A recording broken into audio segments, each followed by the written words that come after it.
জাদুর বিষয়ে ইসলামের আকিদা, ইসলামের বিশ্বাস কি?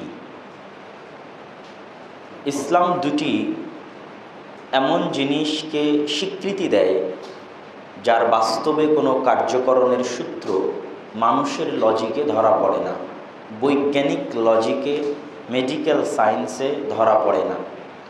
এরকম দুটি জিনিসের একটি হচ্ছে বদনজর বা কুনজর, আর এরকম দুটি জিনিসের আরেকটি হচ্ছে জাদু। তথা ইসলাম স্বীকৃতি দেয় যে বদনজর মানুষের ক্ষতি করতে পারে। ইসলাম স্বীকৃতি দেয় যে জাদু কার্যকর হতে পারে। কিন্তু বদনজর দেওয়া কি ঠিক, অথবা জাদু করা কি ঠিক, বা জাদু শেখা কি ঠিক, সেটার জন্য আবার হুকুম আলাদা। কিন্তু প্রথম পয়েন্ট হচ্ছে জাদু এবং বদনজর মানুষের উপর কার্যকরী হতে পারে। দ্বিতীয় পয়েন্ট হচ্ছে জাদু এবং বদনজর আল্লাহর অনুমতিতেই কার্যকরী হয়, তাদের নিজস্ব কোনো শক্তি বা ক্ষমতা বলে কার্যকরী হয়, বিষয়টা এমন নয়। পৃথিবীতে সব কিছুই যেমন আল্লাহর অনুমতিতে সংঘটিত হয়, এটাও আল্লাহ সুবহানাহু ওয়া তাআলার অনুমতিতে সংঘটিত হয়। এখানে প্রশ্ন দেখা দিতে পারে যে আল্লাহ সুবহানাহু ওয়া তাআলার অনুমতি মানে কি আল্লাহ চায় যে তাহলে জাদু হোক, বদনজর হোক এবং সেটা প্রয়োগ হোক? বিষয়টা এমন নয়। আল্লাহ সুবহানাহু ওয়া তাআলার দুটি ইচ্ছা আছে। একটি ইচ্ছাকে বলা হয় আল ইরাদা আশ-শারঈয়্যাহ, শারঈ ইচ্ছা। আরেকটিকে বলা হয় আল ইরাদা আল কাউনিয়াহ, পৃথিবী পরিচালনাগত ইচ্ছা। তথা পৃথিবীতে আল্লাহ একটা সিস্টেম ডেভেলপ করে ছেড়ে দিয়েছে, ওই সিস্টেমে আপনি যা করবেন তা ঘটবে। যেমন আল্লাহ সুবহানাহু ওয়া তাআলা আগুনকে জ্বালানোর শক্তি দিয়ে দিয়েছে, এটা আল্লাহ সুবহানাহু ওয়া তাআলার দেওয়া শক্তি। তো এখন জোরপূর্বক যদি কেউ কাউকে অন্যায়ভাবে আগুনে নিক্ষেপ করে, তার মানে আগুন তাকে জ্বালাবে না, বিষয়টা এমন না। তখনও আগুন তাকে জ্বালিয়ে দেবে। কিন্তু আগুন কি তার নিজের শক্তিতে জ্বালাচ্ছে? আগুনকে জ্বালানোর শক্তি কে দিয়েছে? আল্লাহ দিয়েছে। তাহলে আল্লাহ সুবহানাহু ওয়া তাআলা পৃথিবীতে একটা সিস্টেম ডেভেলপ করে ছেড়ে দিয়েছেন, সেটা চলমান থাকবে, কার্যকরী থাকবে। যেমন আমি যখন গান শুনছি, তখন কি আল্লাহ আমার কানকে বধির করে দেন? দেন না। আমি যখন আরেকজনের নামে মিথ্যা অপবাদ দিচ্ছি, তখন আল্লাহ আমার জিহ্বাকে অবশ করে দেন না। কিন্তু আমি যে কান দিয়ে গান শুনতেছি, ওই কানে শ্রবণের শক্তি কে দিয়েছে? আল্লাহ দিয়েছে। তাহলে আমি আল্লাহর অনুমতিতেই শুনতেছি, কেননা আল্লাহ এই সিস্টেমটাই ডেভেলপ করে ছেড়ে দিয়েছে যে আমার কানে শ্রবণের শক্তি আল্লাহ দিয়েছে। এটা হচ্ছে আল্লাহ সুবহানাহু ওয়া তাআলার আল ইরাদা আল কাউনিয়াহ, পৃথিবী পরিচালনাগত ইচ্ছা। ছুরিতে আল্লাহ কাটার শক্তি দিয়েছে। এখন আপনি ছুরি যার ওপর চালাবেন কেটে দেবে, আল্লাহ সুবহানাহু ওয়া তাআলাই দিয়েছে। আর আরেকটা হচ্ছে আল্লাহ সুবহানাহু ওয়া তাআলার আল ইরাদা আশ-শারঈয়্যাহ। আল্লাহ কখনোই চান না যে ইবলিস জাহান্নামে যাক, চান না। কিন্তু ইবলিস যদি আল্লাহকে অস্বীকার করে, আল্লাহ বাধাও দেবে না। তো ইবলিসকে অস্বীকার করার ক্ষমতা কে দিল? আল্লাহই দিয়েছে। মানুষের অন্তরে শয়তানের যে প্রভাব বিস্তারের ক্ষমতা, এটা আল্লাহই শয়তানকে দিয়েছে। যেমন আরও ক্লিয়ার পরিষ্কার করে যদি আমরা বুঝতে চাই, আল্লাহ সুবহানাহু ওয়া তাআলা আমাদের জন্য শুকুরকে হারাম করেছে, কিন্তু শুকুর সৃষ্টি করেছে কে? আল্লাহ সৃষ্টি করেছে।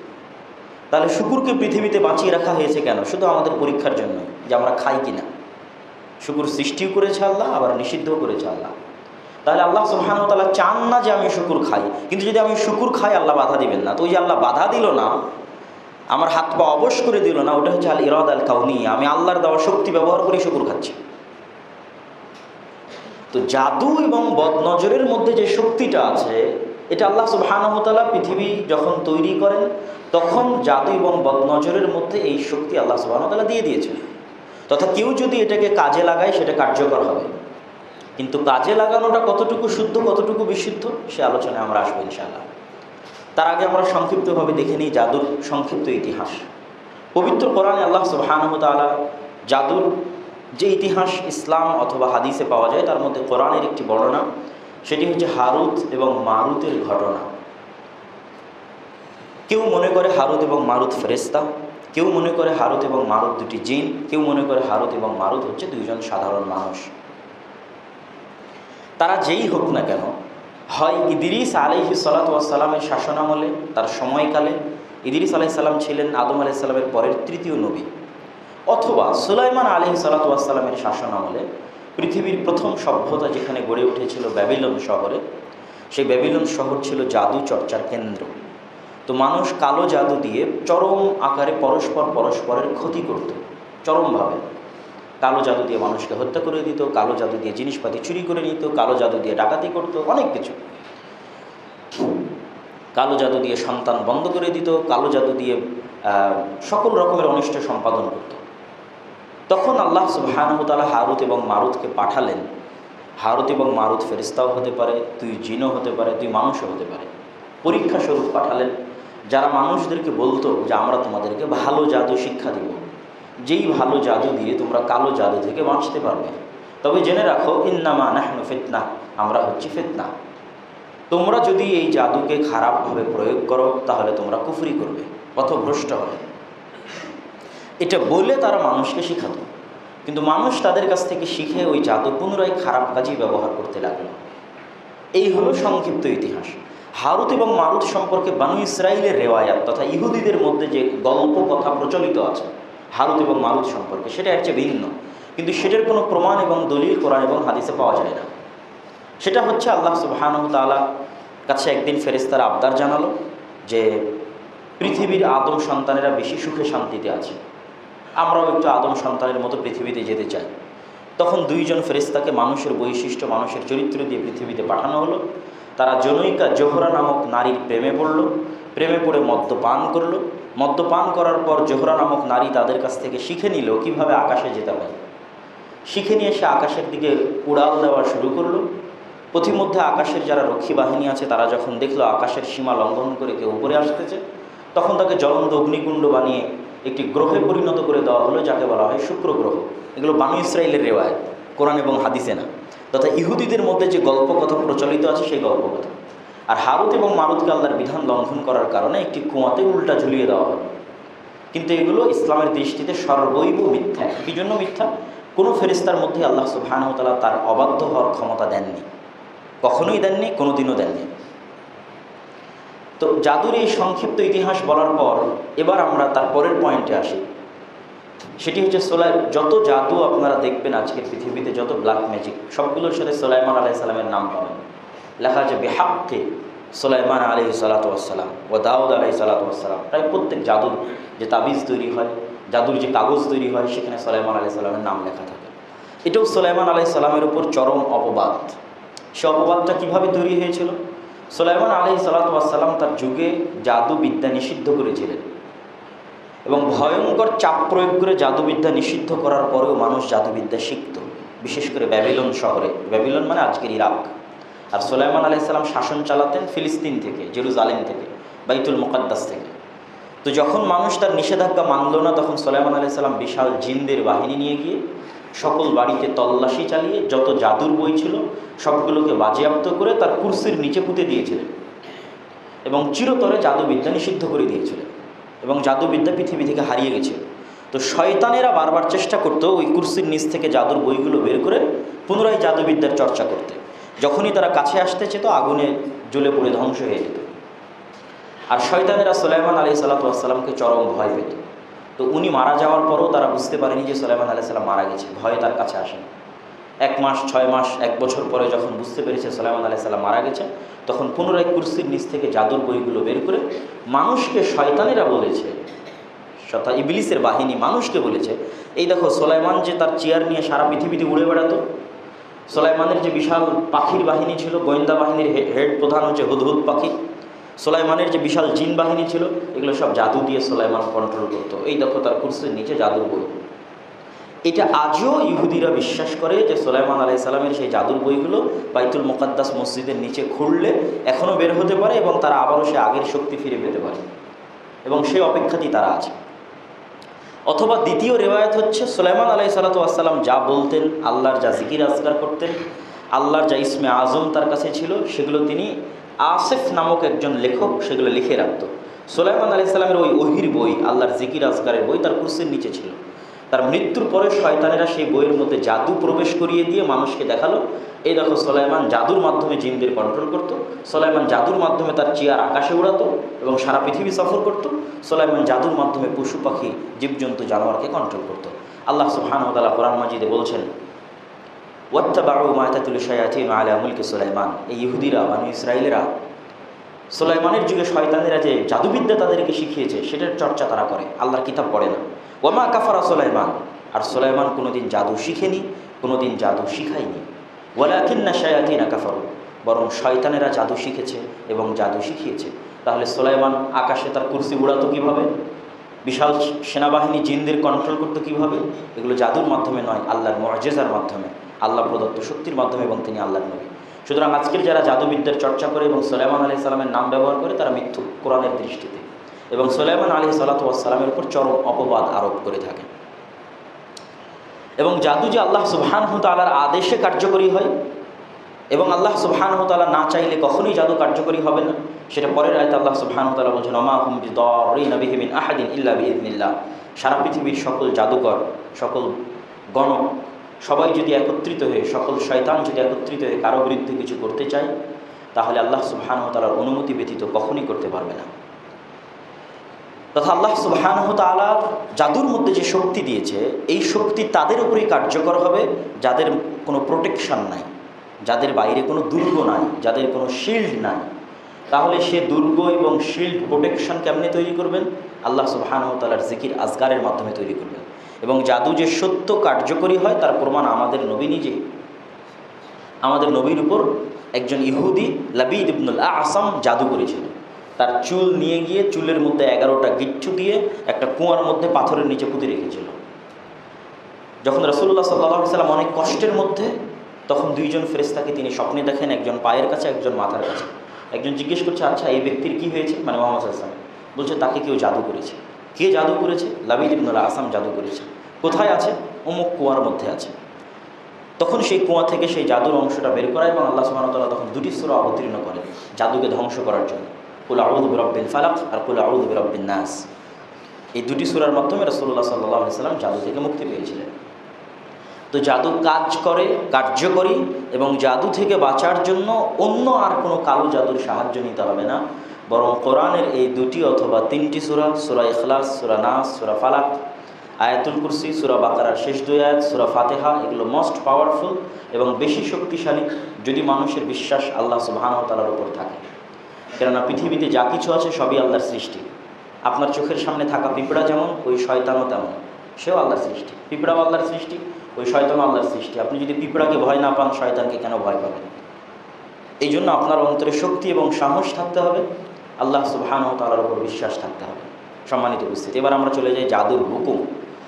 জাদু শিখা এবং জাদু শিখানো হচ্ছে কুফরি, এবং এত ভয়াবহ কুফরি যে জাদুর শাস্তি হচ্ছে হত্যা। ওমর রাদিয়াল্লাহু তাআলা আনহুর আমলে এরকম একটা টিমই ছিল, যেমন আমাদের দেশে আছে কাউন্টার টেররিজম ইউনিট, সন্ত্রাস দমন ইউনিট। ওমর রাদিয়াল্লাহু তাআলা শাসন আমলে এরকম জাদুকর দমন ইউনিট। সারা মুসলিম বিশ্বের এরিয়ায় যেখানে জাদুকর পাওয়া যাবে সেখানে ধরে তাদেরকে জবাই করতে হবে।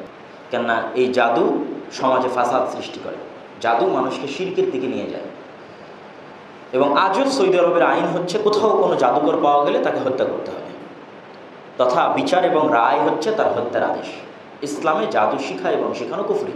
রাসূলুল্লাহ সাল্লাল্লাহু আলাইহি ওয়াসাল্লাম বলেন, মান আতা কাহিনান ওয়া সাহিরান, কেউ যদি কোনো গণকের কাছে আসে, কেউ যদি কোনো জাদুকরের কাছে আসে, এবং গণক এবং জাদুকরের কথা তার অন্তরে চুল পরিমাণ বিশ্বাস তৈরি করে, যেমন হাতের রশি দেখা, অথবা প্রথম আলোতে আসে, বিভিন্ন পত্রিকায় আসে যে অমুক তারিখ থেকে অমুক তারিখের মধ্যে যার জন্ম সে হচ্ছে কর্কট, অমুক থেকে অমুকের জন্ম সে হচ্ছে সিংহ, এই সেই ইত্যাদি রাশি, যে তুলা রাশি, অমুক রাশি, এগুলো পড়ে যদি কারো অন্তরে চুল পরিমাণ বিশ্বাস তৈরি হয় যে হ্যাঁ এটা ঠিক বা আমার সাথে হতে পারে, অথবা কোনো গণকের কথা শুনে যদি মনে হয় যে এটা হতে পারে, অথবা কোনো জাদুকরের কথা শুনে যদি মনে হয় এটা হতে পারে, তাহলে সে যেন জেনে রাখে যে মুহাম্মদ সাল্লাল্লাহু আলাইহি ওয়াসাল্লামের উপর যা অবতীর্ণ হয়েছে সে তা কুফরি করল, তথা এটি ভয়ঙ্কর অপরাধ। তাহলে এই সমস্ত জাদুকর এবং গণকেরা বলতে পারে কিভাবে? তারা কিন্তু সত্যি বলে, এবং যে যত সত্য বলে ও অত বড় জাদুকর। মানে আপনার সাথে সাক্ষাৎ হলেই সে বলবে, ও আচ্ছা তুমি কালকে এটা করেছিলে না, তোমার অমুকের সাথে প্রেমের সম্পর্ক ছিল না। আপনি হতবাক হয়ে যাবেন যে আপনি তো কাউকে বলেননি, ও জানতে পারছে কিভাবে? তো ও তার যে শয়তান জিনের সাথে সম্পর্ক আছে তার মাধ্যমে প্রত্যেক মানুষের সাথে একটা করে জিন শয়তান আছে, তার দুইটা করে ফেরেশতা আছে, একটা করে জিন শয়তান আছে। তো আপনি পাস্ট কি করেছেন ওই জিন শয়তান তা জানে। তো তো এই জাদুকর তার বশে যে শয়তান আছে তার মাধ্যমে আপনার সাথে যে শয়তান আছে তার সাথে কানেক্ট করে আপনি আসার আগেই, এবং ও তখন একে তথ্য পাস করে দেয় যে আপনি গতকাল এটা করেছিলেন, পরশুদিন এটা করেছিলেন, তার আগের দিন এটা করেছিলেন। এই অতীতের বাইরে এই সমস্ত জাদুকর বলেন আর গণক বলেন, এদের চুল পরিমাণ ক্ষমতা নাই যে আপনার অন্তরের মধ্যে কি চলতেছে সেটা বলার এবং সেটা ধারণা করার। কিন্তু যখন আপনাকে বলে দেয় অতীত, আপনি থতমত খেয়ে যান। থতমত খাওয়ার পর এবার যখন ভবিষ্যৎ বলা শুরু করে তখন আপনি বিশ্বাস করা শুরু করেন, অথচ ভবিষ্যৎ সব ভোকাস এবং মিথ্যা বলতেছে। কোনো দুনিয়ার কোনো জিন, দুনিয়ার কোনো শয়তান, দুনিয়ার কোনো শক্তি, দুনিয়ার কোনো জাদুকর 1 সেকেন্ড পর কী হবে তা জানে না। কিন্তু তাদের পাওয়ারের জায়গা কি, তারা অতীতটা বলে আপনাকে দুর্বল করে দেয়। অতীতটা জানে কিভাবে? শয়তানের মাধ্যমে জানতে পারে, কিন্তু ভবিষ্যৎ কোনো শয়তানও জানে না। এবং কেউ যদি জাদু করতে চায় এবং জাদু শিখতে চায় তাকে কুফরি করতে হবে। কুফরি করা ছাড়া সে কখনই আসলে জাদু করতে পারে না। এবং শয়তান চায় আদম সন্তানকে ছোট করতে, কেননা আদম সন্তানের সিজদা না করার অপরাধে ইবলিস বিতাড়িত হয়েছে। তো এই জন্য যারাই শয়তানের সাথে সম্পর্ক করতে চায় তাদেরকে ওই রকম নিকৃষ্ট কাজ করতে হয়। বলবে তুমি 3 দিন পানি স্পর্শ করবে না, তো মুসলমান 3 দিন পানি স্পর্শ না করে কেমনে থাকবে? উজু সালাত পেশাব পায়খানা পরিষ্কার না করে কেমনে থাকবে? বলবে তুমি যেখানে পেশাব করবো ওখানে পায়খানা করবো, ওর মধ্যে থাকবা, ওখানে কোরআনের অক্ষর লিখে রাখবা। যত রকমের কুফরি, যত রকমের নিকৃষ্ট এবং খারাপ কাজ আছে এগুলো করানোর মাধ্যমে শয়তান রাজি হয় একজন জাদুকরকে জাদুর শক্তি দিতে এবং তার সাথে জাদুর কাজে হেল্প করতে। সম্মানিত উপস্থিতি, আর জাদু থেকে বাঁচার জন্য কখনোই তাবিজ ব্যবহার করা যাবে না। তাবিজ এই জন্য ব্যবহার করা যাবে না, যদি ধরেন তাবিজের মধ্যে আপনাকে কেউ বলেও যে তাবিজের মধ্যে কোরআন আছে এবং সেই কোরআনের মাধ্যমে আপনি শক্তি পাবেন, তাহলে আমার এই গোটা মোবাইলের মধ্যেই কোরআন আছে। কোরআন থেকে আমি একটা মেমোরি কার্ডের মধ্যে দুনিয়ার সব হাদিস সব কোরআন দিয়ে গোটা মেমোরি কার্ড গলায় ঝুলিয়ে নিয়ে ঘুরতে পারবো। তো ওটা তো ওই তাবিজের চেয়ে বেশি শক্তিশালী হবে। কিন্তু আসলে এটা কখনোই যৌক্তিক না। কোরআন দেওয়া হয়েছে পড়ার জন্য। কোরআন দেওয়া হয়েছে কিসের জন্য? পড়ার জন্য। পড়লে কার্যকরী হবে। আপনি যখন পড়বেন, নিজে পড়বেন, কার্যকরী হবে। যেমন ওষুধ আমরা গলায় ঝুলিয়ে রাখি না, খাই, ঠিক কোরআন তখনই কার্যকরী হবে যখন আপনি পড়বেন। আপনার বাড়িতে পড়বেন, আপনার ঘরে পড়বেন। এবং এরকম দু একটা দোয়া এবং আয়াত এবং হাদিস আপনাদের সবসময় জানা থাকা উচিত। যেমন সূরা নাস, সূরা ফালাক এবং সূরা ইখলাস পড়ে হাতে থু থু দিয়ে গোটা শরীরে মালিশ করা, মাখা, আয়াতুল কুরসি মুখস্থ রাখা, সূরা বাকারার শেষ 2 আয়াত যেই বাড়িতে পড়া হয় ওই বাড়িতে শয়তান থাকে না। পাশাপাশি সূরা ফাতিহা অনেক কার্যকরী। পাশাপাশি বিসমিল্লাহি লা ইয়াদুররু মা ইসমিহি শাইউন ফিল আরদি ওয়ালা ফিস সামা ওয়া হুয়াস সামিউল আলিম। ওই আল্লাহর নামে শুরু করছি যার নামে শুরু করলে পৃথিবীর কোনো শক্তি আমার কোনো ক্ষতি করতে পারবে না। এটা বলা দিনের শুরুতে বলা, রাতের শুরুতে বলা। লা ইলাহা ইল্লাল্লাহু ওয়াহদাহু লা শারীকা লাহু লাহুল মুলকু ওয়া লাহুল হামদু ওয়া হুয়া আলা কুল্লি শাইইন কাদির। এটা 100 বার বলা। এবং মাঝে মধ্যে আউযু বিকালিমাতিল্লাহি তাম্মাহ মিন কুল্লি শাইতানিন ওয়া হাম্মাহ ওয়া মিন কুল্লি আইনিন লাম্মাহ। যখনই কোনো ছোট বাচ্চা ভাই বোন তাদেরকে আদর যত্ন করতে যাবেন তখন এই দোয়াটা পড়বেন, আউযু বিকালিমাতিল্লাহি তাম্মাহ মিন কুল্লি শাইতানিন ওয়া হাম্মাহ ওয়া মিন কুল্লি আইনিন লাম্মাহ। এবং সবচেয়ে বেশি সাবধান থাকতে হবে নিজের ভালো দিক, নিজের পার্সোনালিটি মানুষের সাথে কম শেয়ার করা, যেটা আজকের যুগে ব্যাপক আকার ধারণ করেছে ফেসবুকের কারণে। ছোট ছোট বাচ্চার ছবি আপনারা ফেসবুকে পোস্ট দিয়ে দিচ্ছেন, মানুষ দিয়ে দিচ্ছে, তখন এটা মানুষের অন্তরে বদনজর কাজ করে। বদনজর যে কাজ করে তার সবচেয়ে বড় প্রমাণটা আপনাকে বলি, যে আপনি দুনিয়াতেও এর একটা লজিক দেখতে পাবেন যে বদনজর কাজ করে। আপনার স্যার বা আপনার বাবা বা আপনার মা যখন আপনার উপর ক্ষিপ্ত হয়ে যায় এবং রাগান্বিত স্বরে কিছু বলে তখন আপনার অন্তর ভয় পেয়ে যায়। অথচ তিনি শুধু চেহারা পরিবর্তন করেছে, চোখ পরিবর্তন করেছে, আওয়াজ পরিবর্তন করেছে, তো আপনার অন্তর ভয় পেল কেন? অন্তরে তো সরাসরি কেউ গুলি করেনি, অন্তরে তো সরাসরি কেউ তীর মারেনি, শুধু চেহারার পরিবর্তনে, আওয়াজের পরিবর্তনে আপনার অন্তর ভয় পেয়ে গেল। তাহলে যদি শুধু কোনো প্রকার কানেকশন ছাড়া, তথা আমি ক্ষিপ্ত হয়েছি, আমার এই ক্ষিপ্ত হওয়ার সাথে আপনার অন্তরের তো কোনো তার নাই যে আপনার অন্তর ভয় পায়, পেলেও কেন ভয়?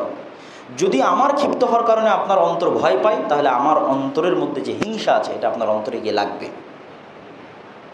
এই জন্য প্রত্যেক যে কোনো প্রশংসা বাক্য দোয়া ছাড়া বদনজর। যে কোনো প্রশংসা বাক্য, বন্ধু বান্ধব যদি পরস্পরকে বলে যে তুই তো অনেক পড়িস, মাশাল্লাহ, তুই অনেক, মাশাল্লাহ যদি না বলে বা বারাকাল্লাহ যদি না বলে, প্রশংসা করে, তো সেটা বদনজর। এই জন্য ছোটো বাচ্চার ছবি ফেসবুকে দেওয়া মানে বদনজরের রাস্তা উন্মুক্ত করে দেওয়া। স্বামী স্ত্রীর ছবি একসাথে ফেসবুকে দেওয়া, একসাথে ভিডিও তৈরি করে ফেসবুকে দেওয়া।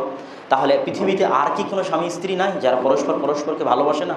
শুধু আপনি আপনার স্ত্রীকে ভালোবাসেন যে আপনি দুনিয়ার মানুষকে দেখাতে চাচ্ছেন? এটা মানুষের অন্তরে হিংসা তৈরি করে। এই জন্য সেলিব্রিটিদের সংসার টিকে না, কেননা মানুষের বদনজরই ধ্বংস হয়ে যায়, জাদুতেই ধ্বংস হয়ে যায় সংসার। এবং জাদু সবচেয়ে বেশি কার্যকরী হয় স্বামী স্ত্রীর মধ্যে বিচ্ছেদ ঘটাতে, যেটা আল্লাহ সুবহানাহু ওয়া তাআলা কোরআনে বলেছে যে জাদুর সবচেয়ে বড় কাজ কি? ইউফাররিকুনা বিহি বাইনাল মারই ওয়া যাওজি, স্বামী স্ত্রীর মধ্যে বিচ্ছেদ ঘটিয়ে দেয়। আর ইবলিসের সবচেয়ে বড় এজেন্ডা হচ্ছে স্বামী স্ত্রীর মধ্যে বিচ্ছেদ ঘটানো। ইবলিস যখন তার বিশাল সিংহাসন নিয়ে সাগরে বসে, তখন কেউ গিয়ে যদি বলে আমি উমুককে জেনা করিয়েছি, ইবলিস বলে তুমি কিছু করোনি, মা ফাআলতা শাই। কেউ যদি বলে আমি উমুককে চুরি করিয়েছি, ইবলিস বলে তুমি কিছু করোনি। কেউ যদি বলে আমি স্বামী স্ত্রীর মধ্যে বিচ্ছেদ ঘটিয়েছি, ইবলিস লাফ দিয়ে গিয়ে কোলাকুলি করে। এবং আপনাকে বিশ্বাস করতে হবে যে পৃথিবীতে শয়তানের অস্তিত্ব সত্য। এটা যদি বিশ্বাস না করেন তাহলে আপনি কোনো দিন শয়তানের বিরুদ্ধে যুদ্ধ করতে পারবেন না।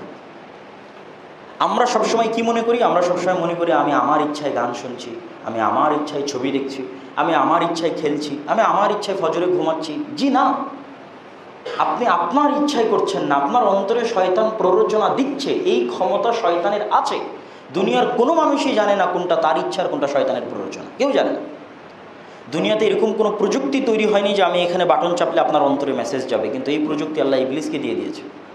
ইউওয়াসবিসু ফি সুদুরিন নাস, সে চিঠিও লিখবে না, সে কলও দিবে না, সামনে এসেও বলবে না, অন্তরে ওয়াসওয়াসা দেবে। সুতরাং আপনি প্রত্যেক দিনে দিনে যত ডিসিশন নিচ্ছেন ধাপে ধাপে, এগুলো আপনার ডিসিশন না ইবলিসের প্ররোচনা আপনি জানেন না।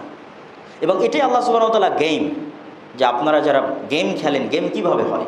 গেমের মধ্যে সব কিছু ডেভেলপ করা থাকে, রাস্তাঘাট থাকে, বাড়িঘর থাকে, অস্ত্র থাকে, হিরো থাকে, শত্রু থাকে।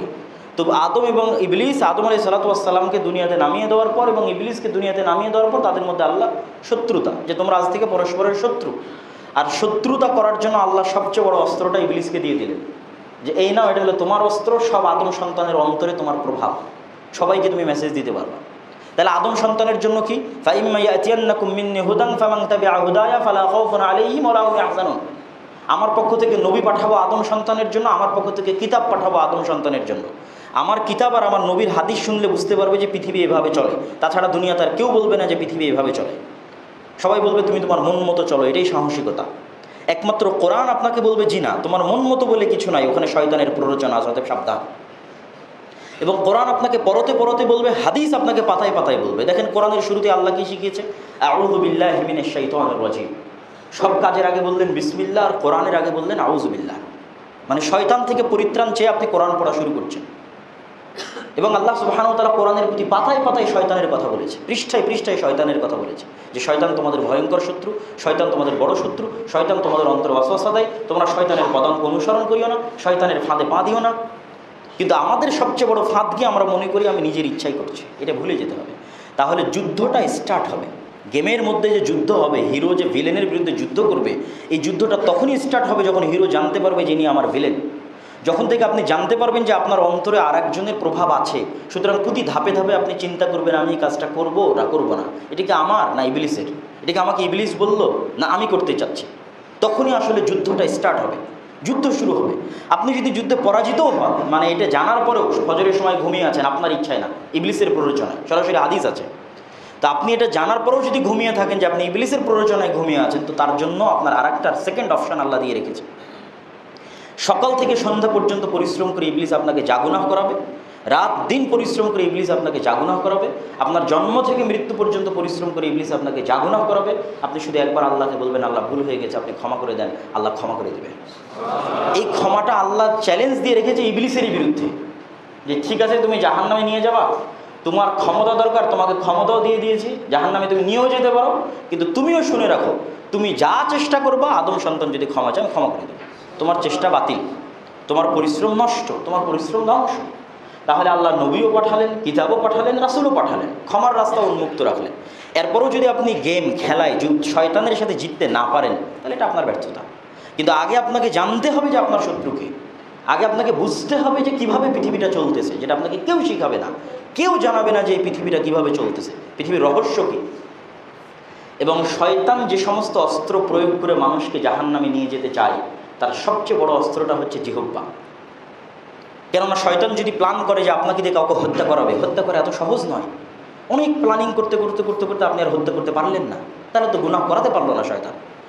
আপনি যদি প্ল্যান করেন কারোর সাথে জেনা করবেন, তো সমাজ আছে, চক্ষু লজ্জা আছে, স্ত্রী পুত্র কন্যা আছে, মান সম্মান আছে, করতে পারলেন না। এই জন্য শয়তানের জন্য ওগুলো কঠিন। সহজ কোনটা? ওকে গালি দে, ওর নিন্দা কর, ওর গীবত কর, ওখানে গিয়ে কমেন্ট কর, ওর বিরুদ্ধে লেগে থাক। তখন আর শয়তান সুইচ টিপার আগে আপনার মুখ চলতেছে। এই জন্য আল্লাহ নবী বলেছে মানুষ সবচেয়ে বেশি জাহান্নামে যাবে জিহ্বা দিয়ে, কেন এটা ব্যবহার করা শয়তানের জন্য সবচেয়ে সহজ।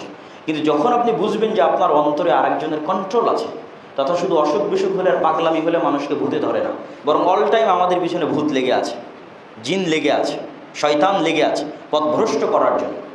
তখন প্রতি ধাপে ধাপে আপনি সচেতন হয়ে কথা বলবেন, সচেতন হয়ে চিন্তা করবেন, এটা কি আমার উপকারে আসবে, এটা কি আমার কাজে লাগবে, না এটা তো অযথা, আমার কোনো কাজে লাগবে না, উপকারে আসবে না, এটা শয়তানের পক্ষ থেকে হটে বা। সম্মানিত উপস্থিতি, আমরা লম্বা এবং দীর্ঘ আলোচনা করলাম জাদুর সাথে শয়তানের সম্পর্ক, এবং শয়তানের সবচেয়ে বড় এজেন্ডা হচ্ছে পরিবার ধ্বংস করা, এটার জন্য সে জাদুকে প্রয়োগ করে। এবং পাশাপাশি জাদু হচ্ছে হারাম, জাদুর শাস্তি হচ্ছে হত্যা, এবং জাদু কার্যকর হয়, জাদুর মধ্যে এই শক্তি আল্লাহ সুবহানাহু ওয়া তাআলার অনুমতিতে আছে। বদনজর কার্যকর হয়, এটা আল্লাহ সুবহানাহু ওয়া তাআলার অনুমতিতে তার মধ্যে শক্তি আছে। জাদুর ইতিহাস এবং সুলাইমান আলাইহিস সালাতু ওয়াস সালামের ইতিহাস জাদুর সাথে, সেটাও আমরা পরিষ্কার করেছি। এবং আজকের যুগের যে সমস্ত জাদুকর আছে, যারা সুলাইমান আলাইহিস সালাতু ওয়াস সালামের নাম ব্যবহার করে বিভিন্ন তাবিজে সংখ্যা ইত্যাদি লিখে জাদু করে, এগুলো সবই হচ্ছে শিরক এবং কুফরি। কেউ যদি জাদু করে সে শিরক এবং কুফরি করছে। আপনি বাঁচতে চাইলে কোরআন আপনার জন্য যথেষ্ট। আল্লাহ সুবহানাহু ওয়া তাআলা আমাদেরকে জিকির এবং আজকারের মাধ্যমে মানুষের বদনজর থেকে, এই শয়তানের ষড়যন্ত্র থেকে এবং জাদু থেকে আল্লাহ সুবহানাহু ওয়া তাআলা আমাদেরকে হেফাজত করুক। আল্লাহুম্মা আমিন।